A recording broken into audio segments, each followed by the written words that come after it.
నిజాంపేట మండల వ్యాప్తంగా ఉన్నటువంటి అన్ని గ్రామాలలో ఆదివారం 5 సంవత్సరాలలోపు ఉన్న పిల్లలకు పల్స్ పోలియో కార్యక్రమం నిర్వహించారు. ఈ సందర్భంగా వారు మాట్లాడుతూ తెలంగాణ రాష్ట్ర ప్రభుత్వం 5 సంవత్సరాలలోపు ఉన్న పిల్లలకు పల్స్ పోలియో కార్యక్రమం చేపట్టిందని, ఈ కార్యక్రమంలో 2 రోజులు ఇంటింటికి తిరుగుతూ చిన్న పిల్లలకు పల్స్ పోలియో చుక్కలను అందించడం జరుగుతుందని తెలిపారు. ఈ అవకాశాన్ని 5 సంవత్సరాలలోపు ఉన్న పిల్లల తల్లిదండ్రులు సద్వినియోగం చేసుకోవాలని కోరారు.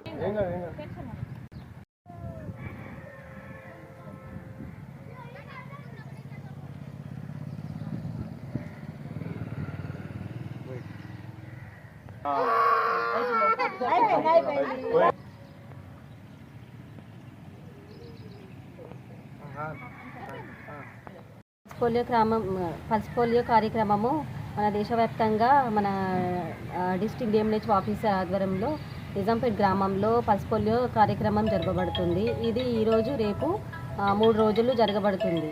అయితే ఇది ఈరోజు 7 to 6 వరకు ఉంటుంది. కావున ప్రతి ఒక్కరు గ్రామంలో ఉన్న వాళ్ళందరూ ప్రతి ఒక్కరు పోలియో చుక్కలు వేయించుకోమని చెప్పేసి అని అనుకుంటున్నాము.